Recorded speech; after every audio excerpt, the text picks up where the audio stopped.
खबर बनारस में आपका स्वागत है। मैं रमेश कुमार उपाध्याय आपके साथ। धर्म की नगरी काशी के जखनी, जो सदियों से संस्कृति का केंद्र माना जाता है, आइए हम यहाँ के समाज सेवी कह लीजिए, समाज की सेवाओं में जो विश्वास रखते हैं, आर्यन सिंह, जो समाज की आज सूत्रों का मानना है कि हर पल समाज की चिंतन करते हैं। तो आज मेरे दर्शकों को आप परिचय बताइएगा। नमस्कार। सबसे पहले तो मैं सभी बनारस के युवाओं को प्रणाम करता हूँ जी। और आदरणीय गुरु जी को भी प्रणाम करता हूँ जो इस मुद्दे पे बात करने आए। जी। तो अभी आजकल के डेट में आप देखेंगे कि जो राजनीतिक मुद्दा चल रहा है, जी। जो आपके पार्टी के लोग हैं वो सभी लोग युवाओं को लेकर चारों तरफ से घूम रहे हैं। आपके यहाँ अभी शादी पड़ जाए, पूड़ी खाने आ जाएंगे तुरंत, आप निमंत्रण दीजिए, आ जाएंगे तुरंत 2 मिनट में। लेकिन ना उनका दुखों पे कोई मतलब देख रेख है, ना कुछ है। अभी हाल ही में मैं बीएचयू गया था, 5 बजे सुबह दोस्तों के साथ गया, देखा वहाँ पे लोग बहुत परेशान हैं। जी। कोई ज़मीन पे सो रहा है, कोई जो है दुखों में रो रहा है, किसी के पास दवा लेने के पैसे नहीं हैं, कोई जो है बहुत ही पीड़ित तरीके से परेशान है, किसी को बेड नहीं मिल रहा है, कोई ब्लड के लिए परेशान है।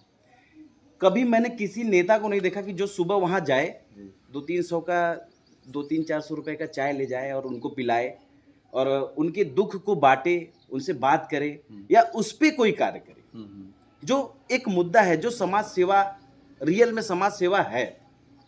अभी आए दिन, अभी हम लोग जो है 3-4 संस्था से जुड़े हुए हैं, आए दिन फोन आता है, भैया हमारे यहाँ कैंसर से पीड़ित है, इलाज करने के लिए 50 लाख रुपए लग रहे हैं, लेकिन कोई व्यवस्था नहीं है हॉस्पिटल में। ना पीजीआई में बेड है, ना एम्बुलेंस समय पर भी न उनको मिल जाए, वही बड़ी बात हो रही है। ऐसे हॉस्पिटल के बाहर चोट लगा है, पड़े हैं, ना कोई सुविधा ना कुछ। तो इन सब चीज़ों पे कोई ध्यान ही नहीं है। अरे आप अपने चुनावी मुद्दा को भी रखिए, ठीक है, लेकिन एक सुबह का जो समय है, 1 घंटे 2 घंटे आप वहाँ पे दीजिए, तब ना आपको पता चलेगा कि जो सही में पीड़ित लोग हैं, आप उनके साथ समय नहीं बिता रहे हैं।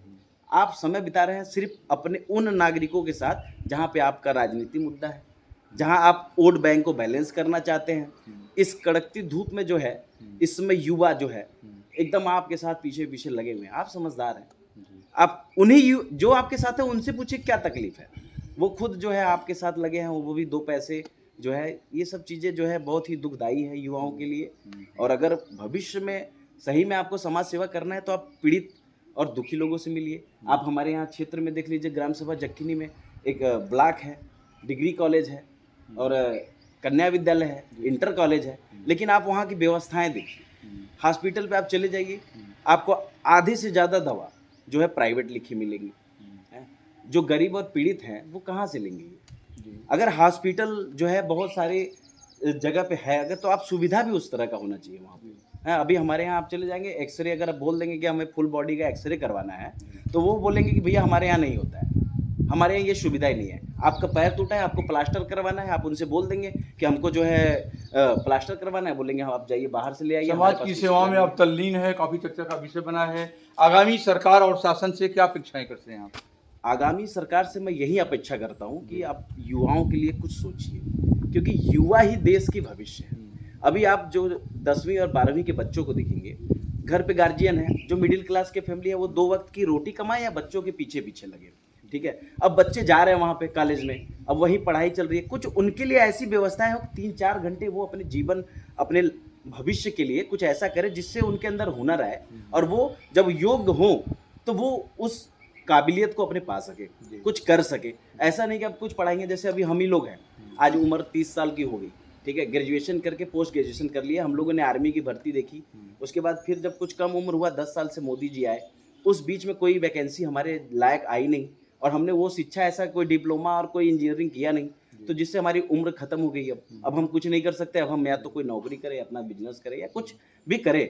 समाज के हर वर्गों से आपके संबंध बेहतर माने जाते हैं। आगामी मीडिया के माध्यम से, खबर बनारस चैनल के माध्यम से समाज के लोगों को क्या संदेश देना चाहेंगे? मैं समाज के लोगों को यही संदेश देना चाहूँगा कि अगर युवा हैं, जो मेन सारे, मेरा जो सारा फोकस है युवाओं पे है और जो राजनीतिक पहलू है, अगर आप समाज के लिए कुछ करना चाहते हैं तो ग्रामीण जो असहाय लोग हैं, जिनके लिए आप कुछ सोच रहे हैं, उनके लिए आप कुछ करें। ऐसा नहीं है कि आप सिर्फ दिखावा करें, आप चुनाव में आए, भैया प्रचार आ गया कि कम्प्लान से शक्ति मिलता है, अब कम्प्लान लोग लेना चालू कर दिए, शक्ति मिले या ना मिले। तो उसका कोई मतलब नहीं रह गया। आप चुनाव के पहले आप आते हैं, उन्हीं युवाओं के बीच में भैया प्रणाम लोड जा रहे हैं, गिर जा रहे हैं, एकदम बढ़िया सब आप ही हैं। उसके बाद चुनाव के बाद आप उन्हीं युवाओं को नहीं पहचान रहे जो आपके भविष्य हैं। फिर अपनी अपनी दाल रोटी सेक रहे हैं। ठीक है, हमारा किसी पार्टी से कोई उद्देश्य नहीं है, लेकिन हम हर पार्टियों में यही देख रहे हैं कि युवाओं पे तो कोई ध्यान ही नहीं है। आप इसी गांव में देख लीजिए, इतने समाज सेवक हैं, हमारे यहाँ के विधायक जी भी हैं, हमारे यहाँ बहुत, लेकिन जो भी युवा टैलेंटेड है उस पर कोई फोकस नहीं, क्योंकि वो असहाय है बेचारा, वो उसके अंदर टैलेंट होते हुए भी वो कुछ नहीं कर सकता है। आगामी इलेक्शन नजदीक है, इलेक्शन पर क्या चर्चाएं चल रही, क्या कहना चाहेंगे? इलेक्शन पे अब यही है कि जो है अब दो पार्टियां हो गई हैं, दो पार्टियां, ये एक पार्टियां हो गई हैं अभी हिंदू और मुस्लिम। अगर मुसलमान जो है इस तरह की प्रवृत्ति ना करें तो हिंदू मुस्लिम हो ही ना, और अगर ये एक पार्टी है जो हिंदुओं के लिए अगर कुछ सिर्फ सबके लिए कर रही है तो बीच में कुछ मुस्लिम मुद्दाएं आ रही हैं, तो लोगों के लिए ये है। लेकिन मेन मुद्दा यही है कि अगर युवा हर तरह से अगर सक्षम होंगे, हर परिवार से अगर वो खुद योग्य होंगे, कुछ करने लायक बनेंगे, तो इस तरह की कोई भी मुद्दाएं नहीं होंगी और देश सबसे शक्तिशाली होगा। बिना युवाओं के कुछ नहीं होने वाला है। आइए गांव के कुछ इस ग्रामीण अंचल के क्षेत्रीय इलाके में जो कुछ सम्मानित लोग हैं जा रहे हैं, उनसे बात करते हैं कि आज अपना परिचय दीजिएगा। मेरा नाम शशिधर चौबे है और मैं एक युवा साथी हैं, समाज में आप भी चिंतन करते हैं, समाज की बात करते हैं, सूत्रों का मानना है। आप युवा साथी के नाते क्या समाज को कहना चाहेंगे? मैं समाज को ये कहना चाहता हूँ कि अभी भाई साहब ने बोला कि काफ़ी युवाओं को उनके पीछे घूमना पड़ रहा है। उसका रीज़न है कि बेरोजगारी बहुत है। अब लोगों के बीच में इतनी बेरोजगारी है कि युवा खाली हैं, उनके पास कोई मोटिव नहीं है, कोई मार्गदर्शन नहीं है। बस ये है कि भैया ये फलाने पार्टी के हैं, नेताजी जिंदाबाद, शाम को 150 दे दिए, नहीं तो कहीं लंगर लगवा दिए, समोसा चाय पे चल रहा है जीवन। तो इस तरह से जीवन नहीं काटा जा सकता। सबसे बड़ा मुद्दा ये है कि चाहे में आप छोटे कास्ट या बड़े, हर कास्ट में गरीब पाए जा रहे हैं। अगर आपको आरक्षण या जो भी चल रहा है इस समय समाज में आरक्षण को लेकर, तो मेरा मानना यह है कि अगर आरक्षण आपको देना ही है तो आप उनको लाभार्थी बनाइए जो उस लायक हैं।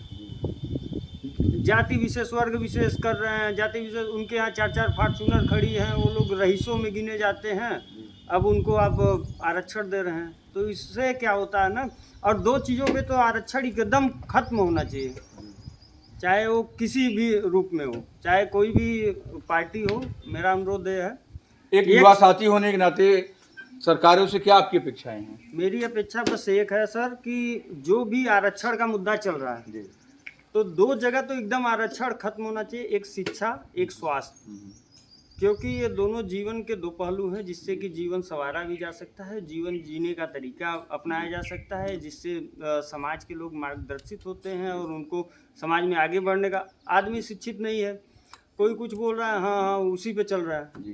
तो आगामी इलेक्शन भी नज़दीक है, काफ़ी चर्चाएं चट्टी और चौराहे पर गाँव में चर्चा हो रहा है इलेक्शन पर। इस पर क्या आपका फोकस, क्या कहना चाहेंगे? किस तरह का इलेक्शन हो, किस तरह की सरकारें बने, क्या सरकारें? देखिए अभी क्या है कि हर जगह पार्टी विशेष चलता है। अब अपने लोकलिटी का भी लोग लोकल नेता को भी बहुत ज़्यादा लाइक करते हैं। किसी मतलब बाहर से आए हुए नेता से थोड़ा सा लोग बचते हैं कि भाई लोकल रहेंगे तो हम पहुंच जाएंगे उनके पास, थोड़ा उनसे बातचीत होता रहेगा, और लोगों के करीब हर गांव में लोगों के संबंध है, तो लोकल नेता पे लोगों पे ज़्यादा चर्चा हो रही है। और इस बार तो बहुत ज़्यादा चर्चे में है क्योंकि बड़ा क्षेत्रीय नेता है और उनसे काफ़ी जनता को अपेक्षा है कि हमारे क्षेत्र के लिए बेहतर करें। Thank you sir, thank you very much. अंत में क्या मीडिया के माध्यम से अंत में क्या संदेश देना? मैं आपको धन्यवाद देते हुए ये चाहूँगा कि भाई इस पर भी जो है लोग चर्चा करें और इसको भी जो है लोगों तक, युवाओं को जो दुख हो रहा है, जो अभी भाई साहब ने भी बताया कि जो है बेरोजगारी, ये बातें, ये दर्द और इन सब पे काम हो। आप सही तरीके से दुखी और पीड़ित असहाय लोगों की मदद करें। युवाओं को जो है उनके हुनर को जो है दिखाने के लिए आप कुछ ऐसा कैंपेन चलाइए जिससे कि युवा जो है वहाँ पे इकट्ठे हों, उनके अंदर अगर हुनर है तो उस पर जो है कुछ करें, उसको आगे बढ़ाएं। आप देश का जो है मान सम्मान और नाम ऊंचा बढ़ता रहे इस तरह से। Thank you sir, thank you very much.